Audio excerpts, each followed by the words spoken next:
And he joins me now. He is an Emmy award-winning writer. He's the host of his own podcast and, of course, an accomplished producer in his own right. We're excited to talk to him again. We're talking about Reasonable Doubt, which is on Hulu right now. A really fun series. Larry Wilmore joins us. Larry, how's everything been? Good. Nice to see you again. Nice to see you too, man. It's so great to be able to talk to you because this show, I want to start with Reasonable Doubt. I just want to dive right into it because this show is actually so much fun. I started watching it over the weekend, and within 30 seconds, when the character Jax, who's the main character of the show, when Hustle Hard by Ace Hood plays and she stops, she stops her iPhone and grabs a 5-hour energy, I said, oh my gosh, she lives my every morning. This is my existence. How's the feedback for the show been for you? It's been exactly that. Let me tell you something. The level that you just broke it down is how the fans are enjoying it, from the music to the clothes to the little things that Jax does.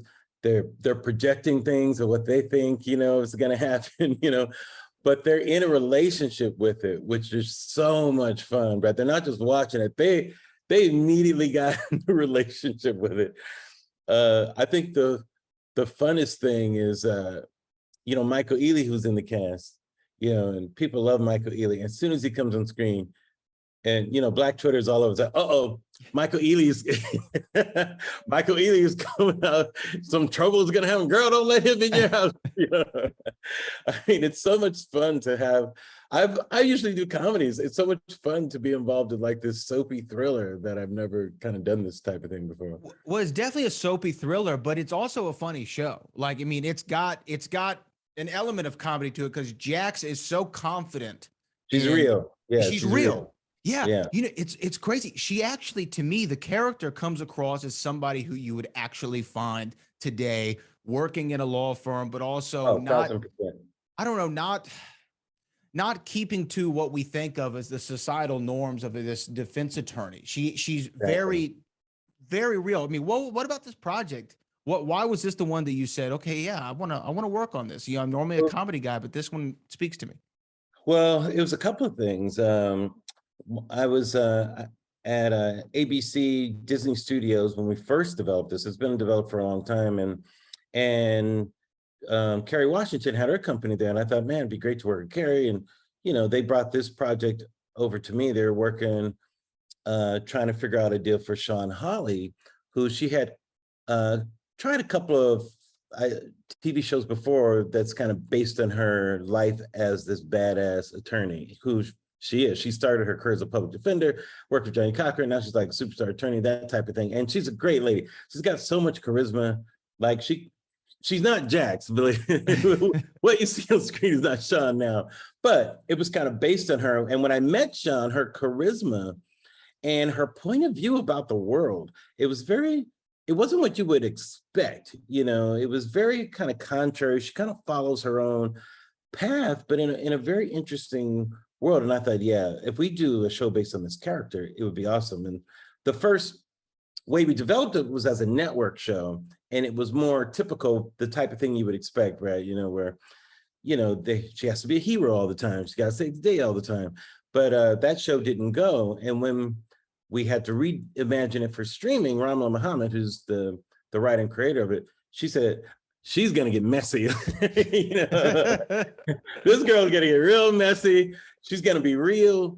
We're going to hear Meek Mill playing sometimes because, Reasonable Doubt is from Jay-Z, of course. The show episode titles are, song from the album and everything. So it just took on a completely different personality, which is what you're describing. Yeah, I mean, when Can I Live plays, and I started to put it together within that first episode. It's like, oh, Can I Live's playing while she's, getting in the car, shows Reasonable Doubt. This is great. This is awesome. As far as your, I guess, involvement from a producer, because look, everybody knows like a producer is such a vague, it can mean so many different things. I mean, what is your actual role within the show itself? So early on, it's trying to develop the show itself. So you have high level discussions about, well, what is the actual show? What are the components of it? What will it consist of? And when you nail that down, I'm not technically writing, but I'm helping to supervise the writing, so helping the writer along the way and that sort of thing. Once the show is pitched, you're helping to now help the show to work, whether it's involved in the casting, making high level decisions, intervening between like showrunner and network to help those things. It's a myriad of jobs. Being on set, sometimes it's micro. I'll run in and have notes for a scene because I'm used to doing that as a showrunner, even though not really, I'll go, Rama, I got this, and I'll run in and say something. Or we'll have discussions about a scene and change it. There's so many different levels that go into making a show from a producer standpoint. It's not just one thing. And because I'm also a writer, I can, give my take on certain things as well. How is it working with Kerry Washington? Because I'll be honest, when I heard, okay, Larry Wilmore, to be honest with you, man, I'm not even making this up. When I hear that you're involved with something, I'm definitely going to check it out because I'm just such a fan of you. I appreciate that, Brad. I had such a good conversation with you last time we spoke. I remember that, and I really appreciate it. It's very nice. Yeah. I mean, and I really enjoyed that conversation last time. But yeah, just when I hear your name's attached to something, I said, okay, I'm in. I want to at least check it out. I'm gonna give it the college try. Maybe it's not for me, but I'm going to at least try it. And then when I heard, so you and Kerry Washington and this show Reasonable Doubt, defense attorney, the first thing I thought, and maybe a lot of people thought, I don't know. I'm like, okay, so is this going to be like another scandal because of Kerry Washington's thing? That's fair. And it's not though. I mean, it's got an element, obviously, but it's such a unique. It's uniquely its own show, and I think that you feel that within the first 30 minutes or so. Well, I think even first 10 minutes of it, you feel that. The hip hop influence on it, I do want to ask because you mentioned the Reasonable Doubt and the Jay-Z thing, our connection to it. I mean, you can't really see it, but I have a photograph of Jay-Z and Puffy and Meek Mill right here over me because they're such icons to me, and their music shaped so much of my early adulthood into adulthood. Jay-Z's somebody who's an educator as much as he is a rapper in a lot of ways. Why was it important to use the Jay-Z influence for this show? That really came from Rama Muhammad, who's the show creator. She, like you, is in that same generation where she heard Reasonable Doubt at a very, formative time in her life. It really affected her. It's the hip hop of that generation has kind of shaped her cultural appetite, and the way that she interacts as an artist and all of that stuff, just like the music I grew up with did, And so when she was thinking about this version of the show, the music and the language and the feel of the music was very important to her. And Rama is so good at just imagining songs, in episodes and stuff. I don't know how many you've seen, but we have an episode coming up where Story of OJ plays a really important role in the telling of this story at this particular point. And, it's really effective. So for Rama herself, it was really important for her, and especially the intersection of, especially when Reasonable Doubt came out that time, it's such an interesting time, right? Yeah, 96, I believe. 96, around that time, because hip hop was kind of changing a little bit, as things always do. It had that nice era where it grew up and all this kind of stuff. We didn't know what was going to happen. Is it still going to be commercials? It's selling out right now. What's going on? And that new kind of fresh air kind of came into it during that time of these new voices and stuff. Because it was another generation coming on the scene. It seems like to me, from my point of view, So anyhow, yeah, she's the leader on that, and her instincts are just right on, for all of it. It's really amazing.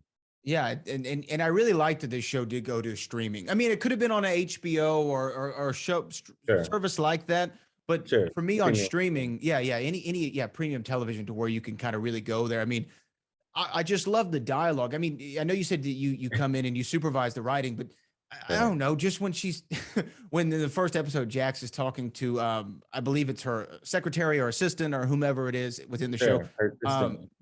And she's talking about this thought that the athlete was with, I mean, just the use of that word is such a, why she gotta be a thought though, right? And then she shows her why she's a thought. Right.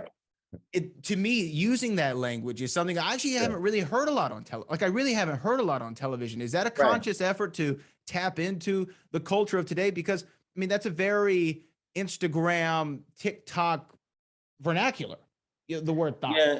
And it's not just the language, it's the fact that she's a professional and we're not sacrificing anything about her professionalism by having that, because many people who are in Jackson's position, even me, even Rama, you're used to code switching, Mm-hmm. and there's a certain language that, like, she's not going to say thought in the conference room, but she's going to say it in her office, with her assistant, and that type of thing. So code switching is a major part of the show too, the language that you might use amongst friends, the language that you might use in the office, the language you might use in intimate situation.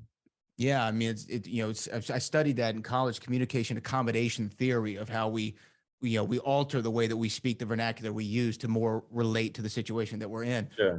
Yeah, very well done. I love the show. Kerry Washington as a producing partner. How have y'all gotten along? I heard her on your podcast. She just seems like she directed the first episode, right? Brilliantly. I mean, it's hard to describe Kerry because you always think people like that are unapproachable, or they're this glamorous thing. She's the most down-to-earth person who's so collaborative. She's so humble about her abilities too. Rama had to almost threaten her to direct it. It's like, no, Kerry, you have to direct it, and of course she was great, she's brilliant. But she like me, our collaboration was good because we're both very passionate about what we do. We both want to raise the bar, and we both police ourselves. We don't wait for a note to come in saying do that. We'll get on the phone and call each other, and we both have done that. We go, I don't think, we got to do, or this. So, and I love that about her, that we both think like that, in terms of the quality of what we want to do. I love that y'all are involved in the show itself, because again, seeing your names attached is what wanted me to even watch the show. It's not and no disrespect to Steven Spielberg, he's great, obviously we know he's great, but he executive produced. Wait, am I in the same sentence as Steven Spielberg? Yeah, sure. Well, but what I'm saying is and I'm trying to actually worked with him once, by the way. You worked with Steven Spielberg? I am. Mm-hmm. On what? I did a pilot for television that was developing with him, and I got to sit with him. In our first meeting, he said, "Hey, Larry, I just want to tell you I'm a big fan." I'm like, "Stop it. No." I'm like, "I'm the fan of you." He couldn't have been nicer, man. It was such a great experience working with him. The show ended up not going. It was a show about a pediatrician, comedy, years ago. This was years ago, but it was like a dream come true. Just the fact that I had a shot to do something with Spielberg was awesome. Yeah. I mean, for me, and I mean this in a good way, it's I take from the greats. I like to study people, and I say, oh man, I love how they do this. Okay, I'm gonna take that. I'm gonna use that. I understand this. Did you take anything from borrow from the good, steal from the greats? I'm gonna use that forever now. Borrow from the good, steal from the greats. Did you get any? Did you pick up on anything with the time that you worked with him? Was there a way that he? Sure. I mean, I got it before I worked with him, of course, because I've always been a big Spielberg fan. But yes, I mean, just in that short amount of time, he really does count on people. He certainly has a vision for things, but he really does listen, and he does homework. There's nobody that does their homework better and more thoroughly than somebody like Steven Spielberg, which definitely is one of those old school traits. And to go back to what I was saying, though, I mean, that's awesome that you got to work with Steven Spielberg. But I was saying, sometimes he put that in because sometimes people don't know. They need to know. Look, Larry, it's not bad to flex. We can flex every now and then, and just let people know. Sometimes you got to let people know. People don't want me to flex, man. If I start flexing, they go, damn. Look, guys, go look up Larry Wilmore on IMDb, and you go down the list, and you're like, wow, these are some crazy credits. You know what I mean? I'm telling you things that aren't even on there, so that's what I'm saying. In Living Color that's a crazy credit to have. Bernie Mac show, that's a crazy credit to have. Bernie Mac, tell me what when we look back, I mean, his untimely death, of course, but Bernie, Mr. 3000 was on, because I'm in baseball mode. I'm in Houston. The Astros are doing well. I know. I don't know how you feel about the Astros personally, but I think you know. So I just assume I know what everybody thinks, but I try to look for the best in everybody. But I would watch Mr. 3000, and which is a serviceable film. It's a fine movie, but he elevated that movie way off of the page. It's so much more watchable because of Bernie Mac and his charisma. What can you just tell me a little insight about what it was like working with Bernie? Yeah, Bernie elevated everything he was in. He was a underrated actor. He always brought a lot of humanity to what he did. Bernie was just funny. He commanded every room he was in. He was that type of person. He had such a presence. He was kind of a big guy anyway, but his aura just really commanded a room. It's incredible. But I was watching that. We are in postseason mode. I didn't get to talk to you about sports the last time that we spoke, and I know that you're a sports guy. I know you don't like the Astros. It's okay. You have to at least admit we're a pretty good team. We're a pretty good team. No, you guys, which is why I don't understand why you would cheat. It just doesn't make sense, So you know how you said, but I agree with you. Borrow from those that are good, steal from those that are great. Well, there's also art, the other one. Not in sports. There's also the other one. If you ain't cheating, you ain't trying. Is one that I remember at one point. I don't know if you've ever heard that one. No, I've had to learn to defend these guys for the last 6 years. They are a phenomenal baseball team. Do you see them going all the way to the series? Are we going to do it this year? What do you think? The Dodgers are out. Yankees may be pulling it off. I'm not sure. I don't know. The Guardians are surprising, right? They may beat those Yankees. But people will know by the time they hear this. Phillies look good, but Padres, man, they're loaded. The Padres are loaded. Padres don't are sleep great. On the Padres, they're loaded. Padres are great. I wanted to ask you though. Really, I don't trust your hitting. But anyway, get back to reasonable doubt. I trust my hitting a little bit. Let me ask you one more thing. Let me ask you one more thing on sports, because I think it's an important moment. Is when the pandemic hit and we saw the Michael Jordan documentary that everybody loved, The Last Dance, and it really glorified Michael Jordan even more so. It put him into a superhero category. And one of the things that we always talked about in the sports world is, man, you remember when Jordan punched Kerr? Like, man, he was, it almost made him, I don't know, just this other level of excellence, even for hitting his teammate. I don't know why, but it just put him in a different level. With the whole situation with Draymond and Jordan Poole, I mean, what's your read on that? Because hearing it was one thing, seeing that video was another. What is your read on the situation and how it's been handled? I didn't think it was good. I think it's toxic. Yeah. I don't know. I don't know if they survived that, because it's one thing to shove a room, a teammates always getting scuffles and that, but you don't sucker punch a teammate with that kind of force. I mean, he could have hit his head in the wrong way. That's your teammate. I could see you hitting a player from another team like that, but not your teammate. And it's in practice. To me, I didn't like that at all. I didn't like the way he did it. If he really wanted to hit him, after he pushed him, square off and do that. Give him a moment. If you're not squaring off, you're just kind of bum rushing him like that. I'm not a fan of that at all. I don't find anything admirable from any point of view of what Draymond did, from any standpoint. He really, that was completely wrong, Yeah, I agree. I mean, and that shows that he's got some issues. Those are serious issues, because I completely get anybody being upset, players are playing at high levels and everything, if we saw players fighting and that kind of thing, but the way he punched them, if you look at that, there's so much wrong about that. It was wrong, he just lashed out, so I'm not a fan of that at all. We'll see what happens, but I mean, do you think that the punishment was enough? I mean, should he be? I don't think so either. I think that we talked about it. He assaulted someone at work. Really, honestly, that's what he did. That was an assault. But it was. But so why do we almost big Jordan up for the Steve Jordan Kerr? wasn't on tape. There's no video of Jordan doing it, and times were a little different then. The NBA was tougher then. Even at the time he hit Kerr, it was kind of softening a little bit, I think. But I mean, you saw what I mean. The NBA was rough for a while, but I don't think he bum rushed Steve Kerr. I don't think he sucker punched him. I'm willing to bet that he didn't. So and Jordan was a bit of an asshole anyway, too. Admittedly. Yeah, I exactly. mean, you saw that. I mean, and he didn't mind Jordan didn't mind being an asshole. He's like, I don't care, play better. And then, it won't bother you, I get that Draymond's the emotional leader of the team and everything. And I mean, that's been a title that's put upon him. But to me, that's just so unbecoming of of the leader. Like if you're the leader of the team, you set the example and the attitude reflects leadership. I So agree. I what are agree. all the rookies thinking now? I mean, is it highly Yeah, unfortunate? if he's a 21-year-old hothead, we might excuse it, but he's got to deal with TNT right now, right?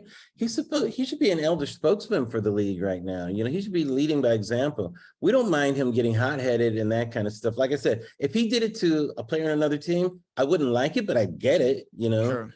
but not your own player. I mean, you're hurting your own team. You're doing more than punching another player. You're disrupting the entire team. I find it to be a selfish move, So what if you're angry? Get over yourself. What are you, a baby? You can't control yourself? Nobody cares if you're angry. Then go to therapy or something. But you are just destroying your whole team with that, because that kind of behavior to me is toxic. That's why Kevin Durant left, I think. Oh yeah, I mean, I think that's 100% accurate. And to me, also, Draymond winning 4 championships should know what it takes for a team to make it all the way from one end to the other. And you have to have you have to be able to think singularly, but act collectively as a unit. And to me, to do that, like you're right, it causes so much toxicness. That's not what a flex is. That's not a flex. That's not asserting something. That's being out of control and having some real anger issues, which he needs to address. That's what I think. And I don't, this would be going down a whole different rabbit hole, but I just want to say, like, he's also old enough to know when to set the example. You're right. He's not the hothead at 21 years old. It's similar to, what's going on with Kanye West is he's old enough to know he shouldn't be doing the things that he's doing. It's dangerous. It's one thing if you're younger and maybe not as well informed about some of the decisions that you're making, but neither here nor there. Reasonable doubt. That's a whole nother issue. Reasonable doubt. We don't have enough time for that last one. We don't. Reasonable doubt. Let's get back to Reasonable doubt that aren't crazy. Yeah. Yes. Well, the show is a little crazy. Like it's got crazy in it. It's messy. Messy. Is the word. So yeah. why do you describe it as a soap opera? You said it has like a soap opera vibe. I said soapy thriller. Soapy thriller. Yeah, and not really a soap opera, but soapy thriller, as opposed to just a straight ahead thriller. It's because there's relationships in it, the types of relationships that are in those types of shows, but it's also a legal drama, and a thriller and that kind of stuff. So it's got different elements in it. So, well, yeah, I definitely encourage everybody to go check out the show and also check out the podcast, Black on the Air. We're still enjoying the podcast, right? We're having a fun time with it. Oh, always. You know how that goes. That's like, thank God they're paying me, because you would never prefer. Absolutely. And there are any other projects on the horizon we should be aware of, man? Because I'm just such a fan of yours. I want everyone to know.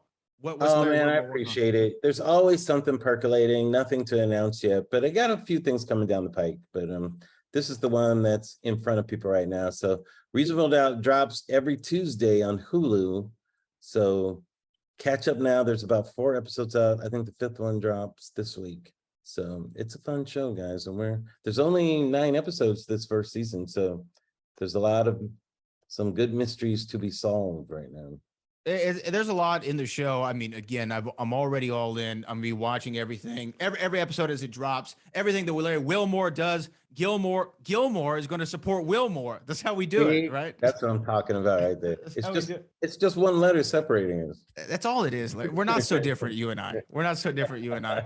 Larry Wilmore, thank you so much for joining us again on the show. Thanks, Brad. I appreciate it. I appreciate your support, man. It means a lot.